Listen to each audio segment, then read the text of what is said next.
Allez, rapidement pour terminer l'émission ce matin au Conseil des ministres, il y avait le projet de loi de finances rectificative, le premier pour le budget 2021, on ne sait pas s'il y en aura 4 comme l'année dernière, et également la présentation de l'ordonnance qui réforme la haute fonction publique et notamment supprime l'École nationale d'administration, l'ENA, voilà, jour J pour l'ENA. Est-ce que vous sablez le champagne ou est-ce que vous désolé, vous pleurez rapidement, Denis ? Par rapport à cette annonce symbolique. Je suis un peu entre les deux, brièvement.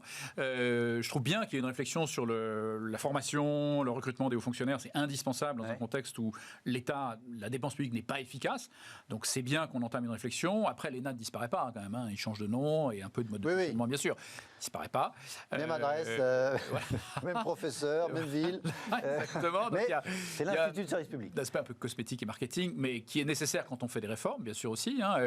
Après, le sujet de la réforme de l'État et de l'efficacité des dépenses publiques, il est beaucoup plus vaste que ça. C'est un gigantesque chantier. Donc, c'est bien de voir qu'il y a un début de travail sur le sujet, mais il y a encore beaucoup de travail. Parfois, c'est bien de démarrer par les symboles. Voilà, même question. Ravi, un peu inquiet. Pour le coup, c'est extrêmement symbolique. Et pour le coup, moi, je pleure pas parce que je suis pas très attaché, voire pas du tout attaché à ce symbole de l'ENA.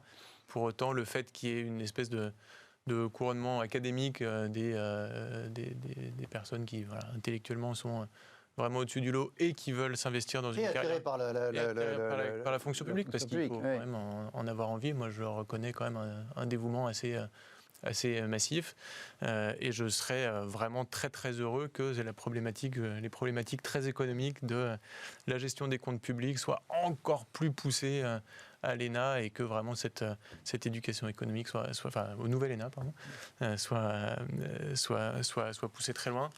Mais donc voilà, c'est pas très attaché au symbole, extrêmement attaché à la performance et à la motivation de nos représentants publics. Curieux et intéressé face à cette réforme, mais c'est qu'un tout petit bout de la lorgnette. Il faut effectivement que ça aille plus loin et surtout que ça concerne tout le monde. Bah, écoutez, longue vie à l'Institut de service public, alors, effectivement.